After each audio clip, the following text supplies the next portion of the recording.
Tayo po'y manalangin. Opo, dakilat mapagpalam ang banal, Diyos makapangyarihan sa lahat. Aming pinakamamahal na Jesus, Diyos na banay, sa pagkagalit, sa kahabagan sa punong panalangin po. Aming beloved Lord Evangelist, Wilder Almeida, End Time Prophet, Lord God, maraming pong salamat sa paglangis mo, sa bawat bahagi na iyong gawain na tapos ng tigit, sa pagkilos mo, mainam sa aming kalagitnaan siya yung Santong Espiritu na bigay galak sa mga puso, at bagong lahat kami nagpakumbaba, lalo bang lingkod sa iyong pong nagawang pagkukulang, pagkakamali pagkasal, kabagan mo kami patawarin, lumus-labis po kami nagsisi, at sa aking mga labi, malapay ikaw pong maglagay, makataga dapat bigkasin, buksan pang-unawa, kaisipan ng bawat napinig at patuloy kaming samahan ng iyong kapangyarihan sa pangalan ni Jesus. Unbelief and doubt, Satan cast out, be bound into hell, and be there forever in the name of our dearest Jesus I pray. Amen and amen. Everybody say, praise the Lord. Pakidagdagan yung aking monitor.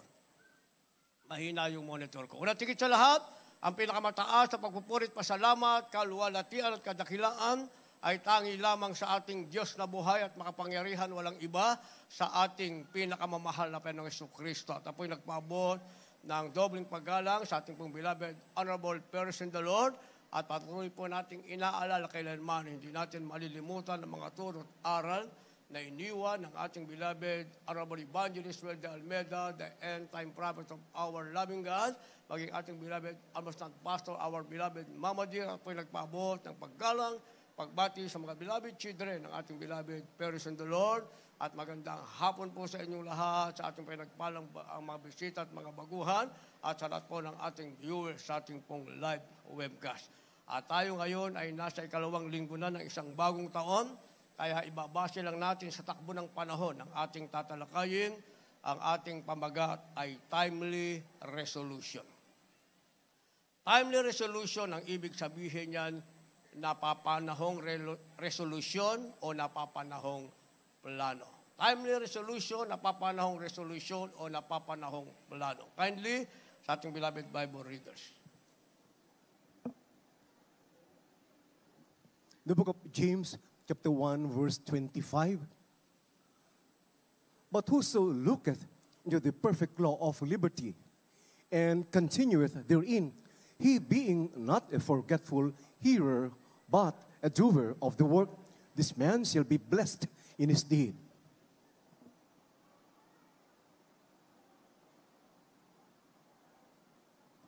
Santiago Kapitulo 1, versikulo 25.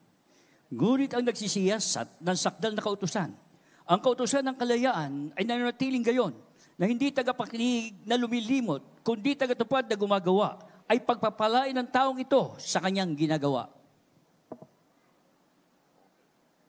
Palakpakan po natin ang malakas na palakpak ang ating mahal na Panginoon.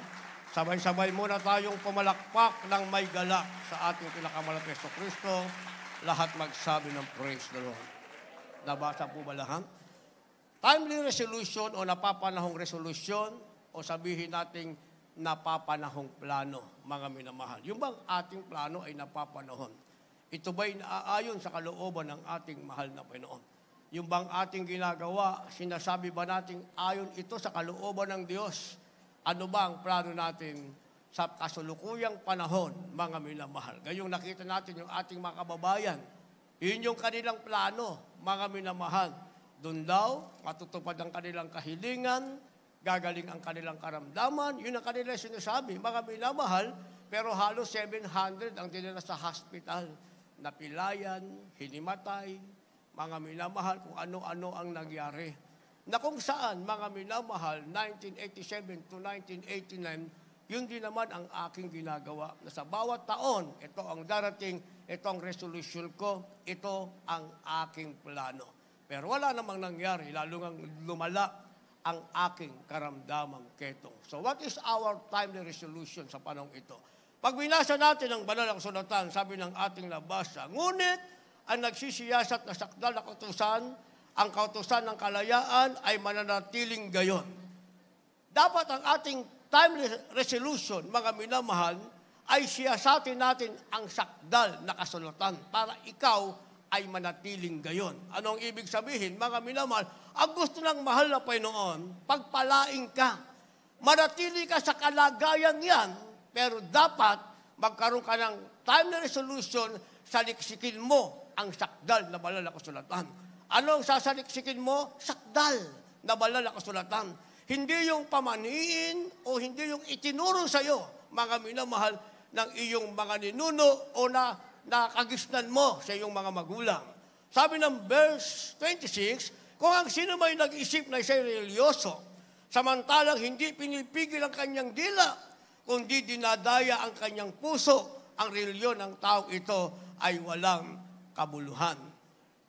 At verse 27, ang sabi, ang dalisay na reliyon at walang dungis sa harapan ng Diyos ng ating amay ito, dalawin ang mga ulila at mga babaeng bao sa kanilang kapighatian at pag-ingatang walang dungis ang kanilang sarili sa sanglibutan. Pangalawa, sinasabing inagay mo ang iyong sarili sa tunay na kahulugan ng relihiyon. Sa sanlibutan ng relihiyon, mga minamahal, meron silang sariling Diyos na sinasambang ginawa ng kamay ng tao. Kaya naman lumilipas ang panahon, mga minamahal, aalis ang lumang panahon nasa karamdaman, darating ang panahon na bagong panahon nasa karamdaman pa rin hanggang sa bawian na lamang ng buhay. At yan ang aking kalagayan noon, mga minamahal. Lumilipas na lamang ang panahong may ketong, darating ang bagong panahong may ketong, hanggang sa kahuli-hulihan ang aking naging resolusyon, uminom ng lason at magpakamatay na lamang.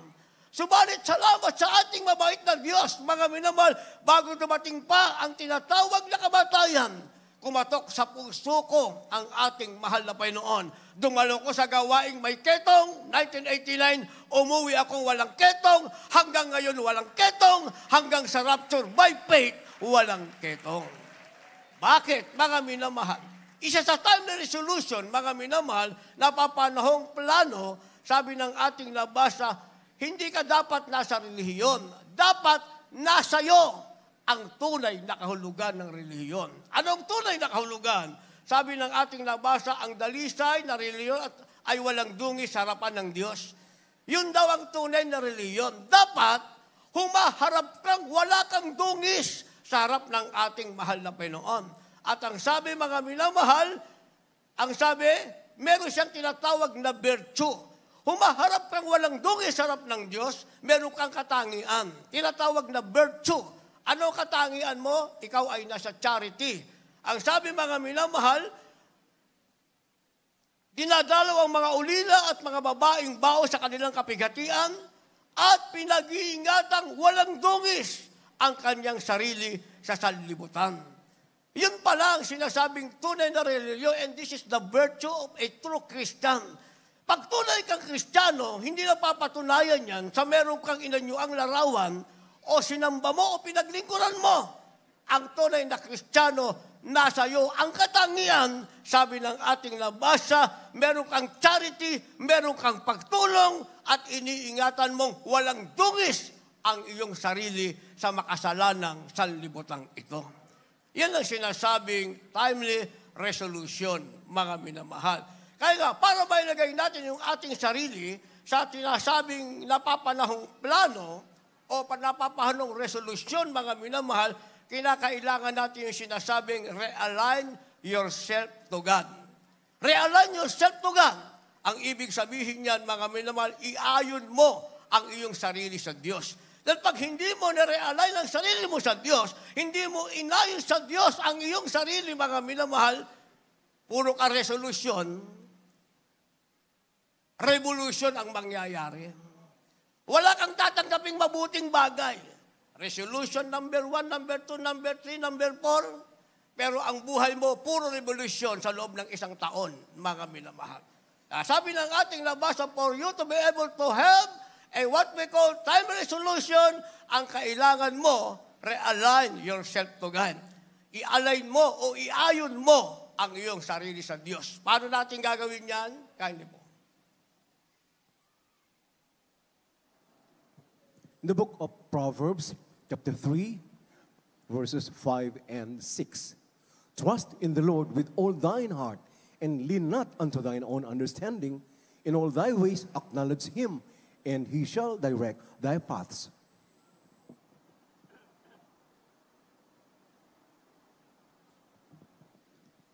sa mga Kawikaan, Kapitulo 3, ang talatay 5 at 6. Tumiwala ka sa Panginoon ang buong puso mo. Huwag kang manalig sa iyong sariling kaunawaan. Kilalanin mo siya sa lahat ng iyong mga lakad at kanyang ituturo ang iyong mga landas. Verse 7. Verse 7. 7. Huwag kang magpakapanta sa iyong sariling mga mata. Matakot ka sa Panginoon at humiwalay ka sa kasamaan. Palakpakan natin ang ating mahal na Panginoon. Sabay-sabay na palakpak. Yan na ba yung time resolution nyo? Time resolution natin, pumapalakpak ng may galak sa ating mahal na Panginoon.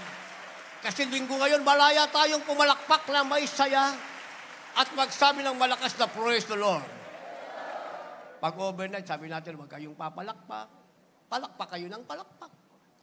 Sabi natin, huwag kayong sisigaw. Sigaw kayo ng sigaw. Bagong taon na ngayon, baliktad talaga ang tao. Yung bawal, yun ang ginagawa. Ngayon, linggo kasi kahit hindi natin sabihin pumalakpak, papalakpak tayo ng may saya sa ating mahal na Panginoon. Magsasabi tayo ng praise the Lord. Para magkaroon tayo ng napapanong resolusyon, maging tama ang ating plano, sabi ng ating nabasa, iayon natin ang ating sarili sa Diyos or realign yourself to God. Paano natin iaayon ang ating sarili sa Panginoon? Gayong ang tao ay nakaayon sa sanlibutan. Dahil ang meron sa sanlibutan ay kasiyahan ng tao. Pansamantalang kasiyahan, sinasabing temporary pleasure. Yan ang hinahanap ng tao. Masaya ngayon, masaya sila. Wala silang pakialam ano ang mangyayari sa kinabukasan o manahin nila ang impyerno. Wala silang pakialam doon. Kaya kami nagsasabi, kung impyerno, impyerno, kung langit, ay langit.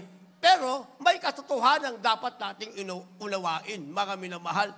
Ang impyerno ay totoo, ang langit ay totoo.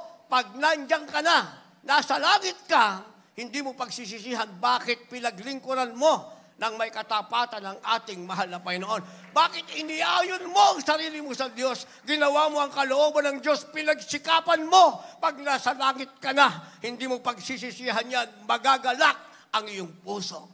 Ang pagsisisihan mo, pag sa impyerno mo idinilap ang iyong mata. Kaya sabi ng ating nabasa, realign yourself to God, iayon natin ang ating sarili sa Diyos sa paanong paraan. Una, tumiwala ka sa Panginoon ng buo mong puso, huwag kang manalig sa iyong sariling kaunawaan. Kung magtitiwala ka lang sa Diyos, mga minamahal, make it 100%. Make sure that your trust is 100%. Yun kasi ang kailangan, mga minamahal.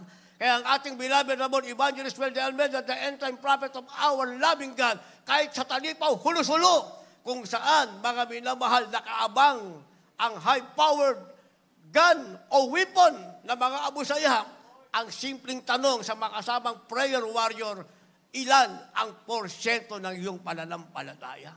Sabi ng ating nabasa, tumiwala ka sa Panginoon ng iyong buong puso at huwag kang manalig sa iyong sariling kaunawaan. Kasi yung kaunawaan ng tao, yan ang nagpapahamak sa kanya, mga minamahal. Dahil ang tao, yung pag-iisip niya, binabaligtad niya yung tama, ginagawa niyang mali. O may embente silang bagay, mga minamahal, na siya mismo ay hindi niya naunawan, hindi niya pakikinabangan.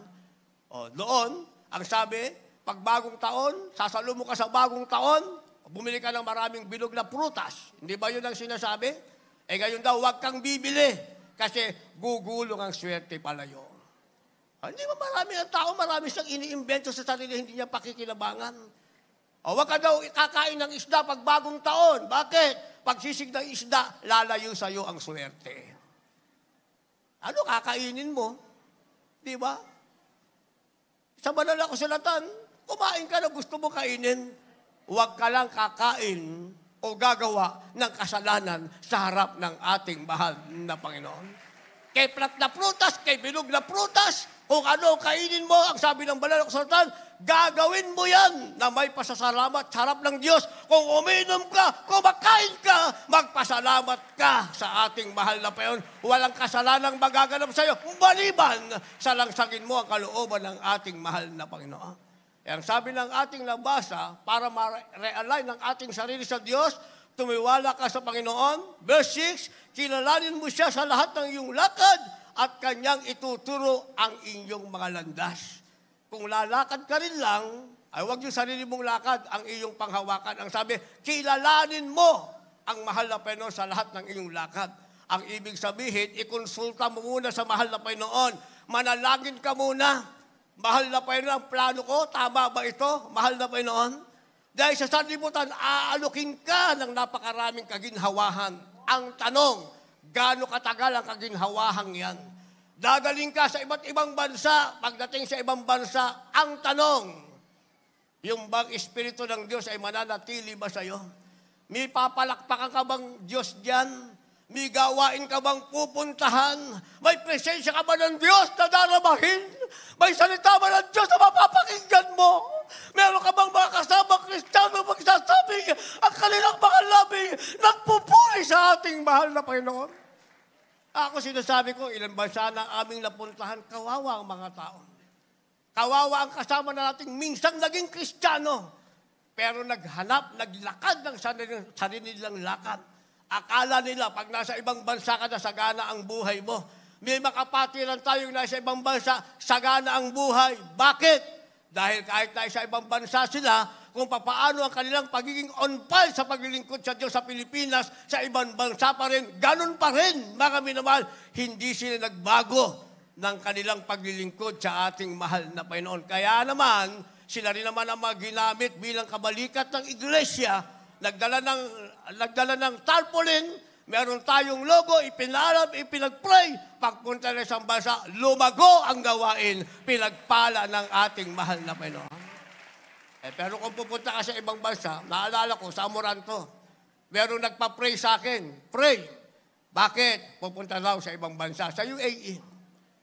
2018. Nakaisang buwan na kami ron, may lumapit sa akin, isang sister na umiiyak.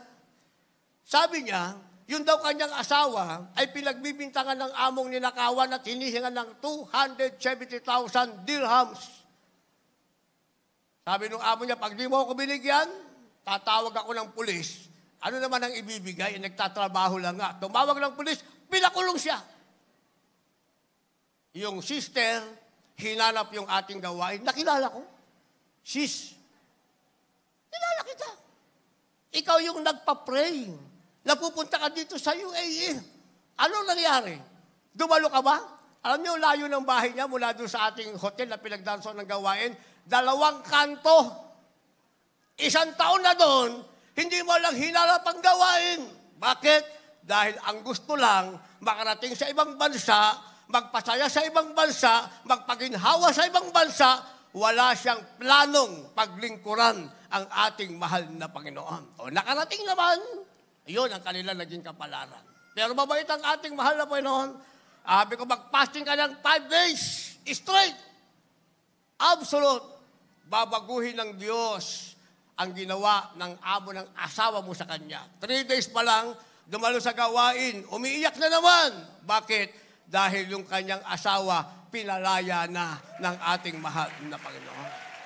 Sabi ng ating labas sa mga minamahal, kilalanin mo siya sa lahat ng iyong lakad. Kung lalakad ka, siguraduhin mo ang lakad mo na yan ay ayon sa kalooban ng ating mahal na Panginoon. Sabi ng verse 7, huwag kang magpakapanta sa iyong sariling mga mata. Matakot ka sa Panginoon, humiwalay ka sa kasamaan. Kasi minsan, yung nakikita ng ating mata, mga minamahal, yun ang ating nagiging basihan. Ano, maraming Pilipino doon. Maghahanap ako ng kakilala ko ron. Marami ang Pilipino. Kakilala mo nga. Ang tanong, yung kakilala mo na yan. Magdadala pa sa'yo yan sa langit o mag-aalis sa'yo sa kamay ng ating mahal na Panginoon. Pero kung ang mahal na Panginoon ang kikilalalin mo sa lahat ng iyong plano, sabi ng ating nabasa, mga minamahal, huwag kang magpakapanta sa iyong sariling mata. Ikaw ay walang alam sa iyong sarili. Ang kailangan mo, matakot ka sa Panginoon, humiwalay ka sa kasamaan, at mangyayari na i-realign mo o na iayon mo ang sarili mo sa harap ng ating pinakamamahal na Panginoon Kristo. At nasa iyo ang sinasabing timely resolution. Walang masasayang sa bawat plano mo. Naintindihan natin? Gusto niyo pumalakpak? Pero may tanong, Paano natin ma-realign yung ating sarili sa Diyos? Kailangan natin ng character change. Character change, ang ibig sabihin niyan, pagbabago ng karakter o pagkatao.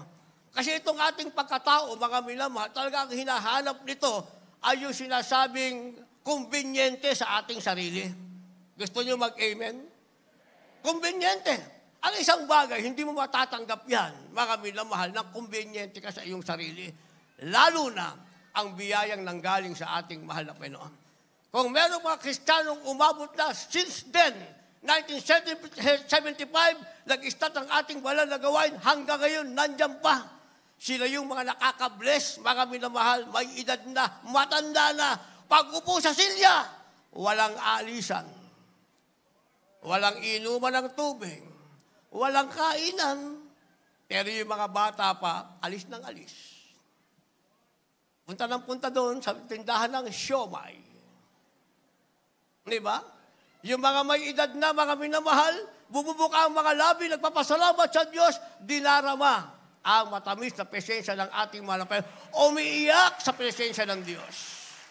Yun namang bata-bata pa, umiiyak din kasi naisawsaw ang siomay sa maanghang na sausawan. Ayun ang problema eh. Di ba? Kaya sabi ng ating labasa, character change, kailangan natin yan. Ang ibig sabihin, pagbabago ng karakter o pagkatao. Kindly. In the book of the prophet Ezekiel, chapter 18, verses 30 and 31. Therefore I will judge you, O house of Israel, everyone according to his ways, saith the Lord God. Repent and turn yourselves from all your transgressions, so iniquity shall not be your ruin. Cast away from you all your transgressions, whereby you have transgressed, and make you a new heart and a new spirit. For why will you die, O house of Israel? God bless you po. Kaya sa Tagalog. Ezekiel Kapitulo 18, versikulo 30 at 31. Kaya hahatulan ko kayo, o sambayan ni Israel, bawat isa'y ayon sa kanyang mga lakad. Sabi ng Panginoong Diyos, kayo magbalik loob at magsihiwalay kayo sa lahat ninyong pagsalansang. Sa gayon, ang kasamaan ay hindi magiging inyong kapahamakan. Inyong iwaksi ang lahat ng iyong pagsalansang na iyong sinasalansang at kayo magbagong loob at magbagong diwa sapagkat bakit kayo mamamatay o angkan ni Israel.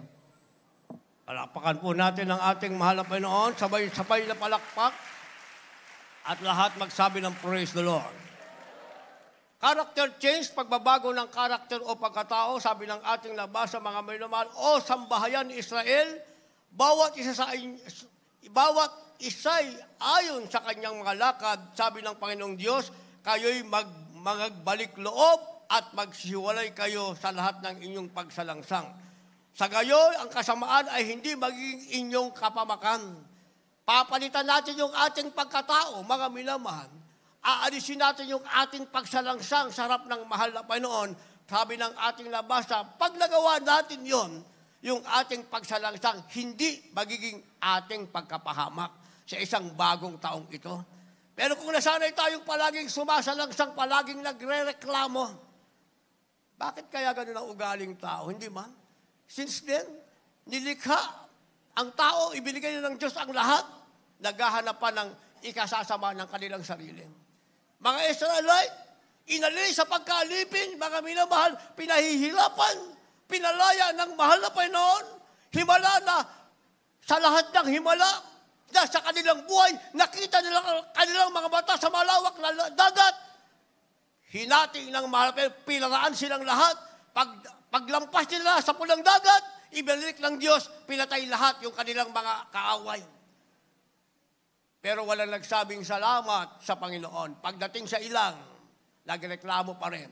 Ano sabi kay Moises? Moises, dinala mo ba kami rito para patayin ng gutom?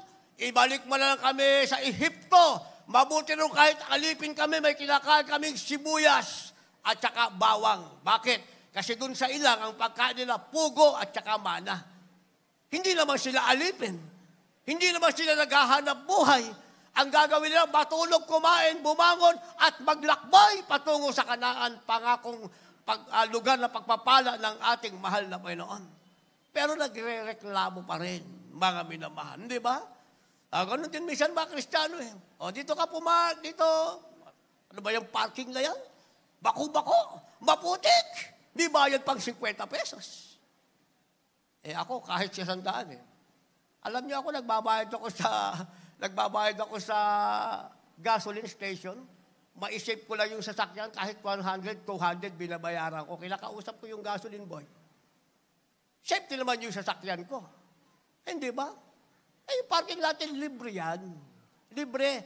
Ang nagbabayad niya ng iglesia. Binabayaran natin dyan, kagaya ngayon. Siguro, abot tayo mamaya ng mga 19,000 plus, nasa 20 plus. Yan ang binabayaran natin. Kung magbigay kayo ng 50 pesos at nagrereklamo pa kayo, sino namang Diyos ang malulugod sa inyo? Mamaya, mananalangin tayo. Ano ba panalangin nyo mamaya? Mahal na Panginoon. Ilibre mo na lang yung 50 pesos kong parking. Yan ang useless na prayer, mga minamahal. Hindi ba? Ang tama dyan, mahal na Panginoon, patigasin mo yung lupa para pag-park namin, matigas ang lupa, mayaayos ang aming sasakyan, uuwi kaming payapa, darating kaming payapa. Walang reklamo. Di ba? Yun ang sinasabi. Iwaksi daw natin yung ating pagsalangsang, yung sinasabing character change. Yung ating dating pagkatao, palitan na natin. Huwag na natin manahin pa ang ugali ng mga Israelite. Magkaroon tayo ng isang bagong pagkataong sa atin ay ibinihis ng ating mahal na Panginoon. Sabi ng banal na kasulatan, ibinihis nyo si Kristo nang kayo'y mabautismuhan.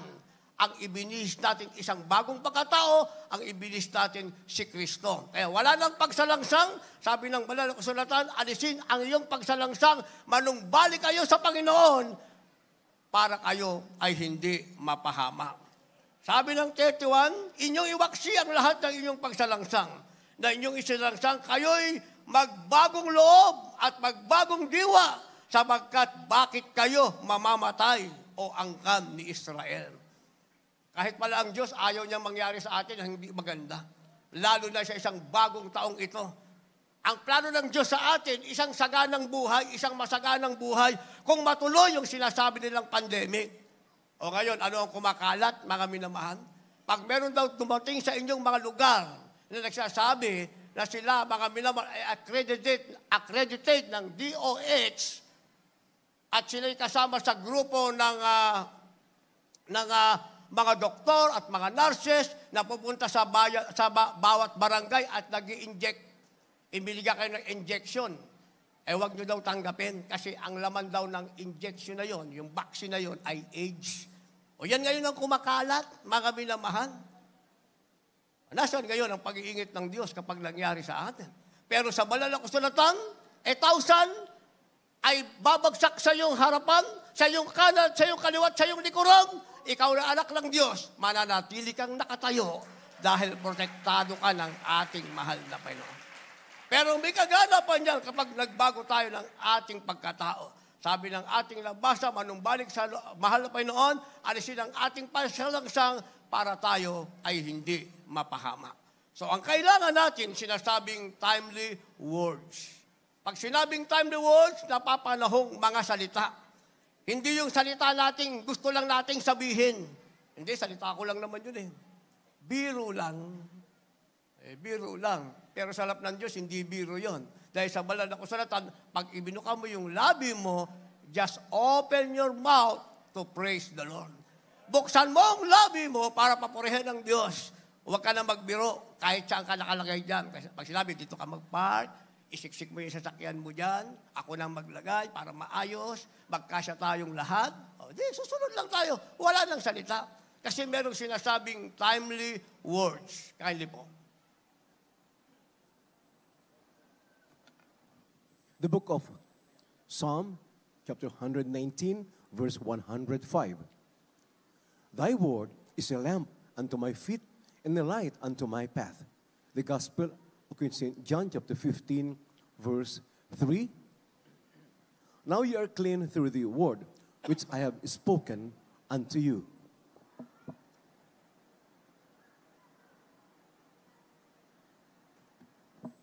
Sa mga awit, Kapitulo 119, ang talatay 105. Ang salita mo'y ilawan sa aking mga paa at liwanag sa aking landas. Dito po sa aklat ng Juan, Kapitulo 15, ang talatay 3. Kayo'y malilinis na sa pamamagitan ng salita na sa inyo'y aking sinalita. Amen. Alapakan po natin ng sabay-sabay na palakpak ang ating mahal na Panginoon. Lahat magsabi ng praise the Lord. Sinasabing timely words, mga minamahal, ito'y para salita ng Diyos. Salita ng Diyos, ating napapakinggan. Ang sabi, ito ay ilawan sa ating mga paa. Kaya tayo nasa liwanag na, mga minamahal. Huwag na natin ibalik ang ating sarili sa tinatawag na kadiliman. Dahil yan na ang dati nating pinanggalingan. Sabi ng banal sa Katawan, noon kayo ay nasa kadiliman, ngayon ay anak na kayo ng kaliwanagan. Kaya lumakad kayo bilang anak ng nasa liwanag. Kaya sabi ng ating nabasa, ang salita mo ilawan sa aking mga paa at liwanag sa aking landas. Yan na ngayon ang lakad natin, mga minamahal. Kaya ano man ang mangyari sa sanlibutan, yan ay nakatakda lamang. Sinasabing ang propesiya ay dapat magkaroon ng kaganapan para yan sa sanlibutan. Pero ang pangako ng Diyos ay dapat din magkaroon ng kaganapan, yan naman ay para sa mga tunay na anak ng ating mahal na Panginoon. Kaya dalawang kaganapan, mga minamahal. Sabi nga ng ating beloved our evangelist Will de Almeida, the end-time prophet of our loving God, maaaring mag-rapture anytime now, mga minamahal. Kaya nga pinaghahandaan natin ang bawat panahon na meron tayong pananambahan. Higit sa nalalapit na 50th anniversary, mga minamahal. Yan ngayon ang ating plano, sinasabing timely resolution. Kung magkakaroon tayo ng plano, napapanahong plano, yan ang ating paghandaan. Siguraduhin natin, sa bawat araw ng ating pananambahan, yung ating mga paa ay may ilawan ng salita ng Diyos patungo sa lugar kung saan natin sama-samang sinasamba ang ating mahal na Panginoon.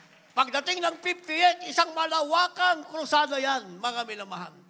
At yan ay naging propesiya na, mga minamahal. Way back 1991 pa, sinasabing sa isang malaking sama-sama nating pananambahan, bumalik ang ating pinakamamahal na Panginoong Jesucristo.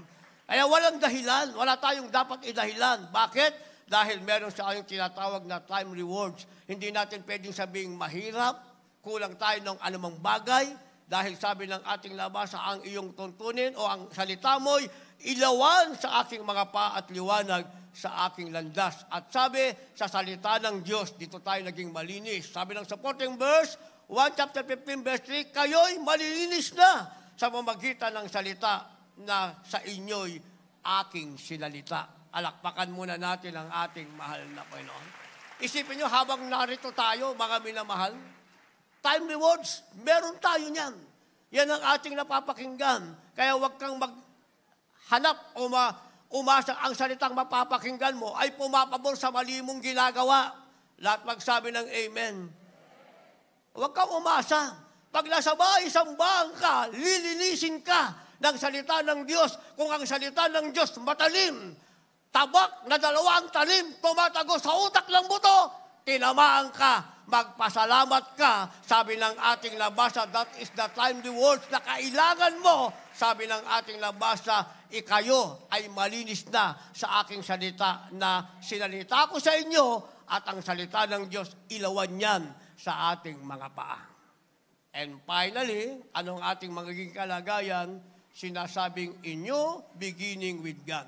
Itong isang bagong taon ay isang bagong simula nakasama natin ang ating Diyos.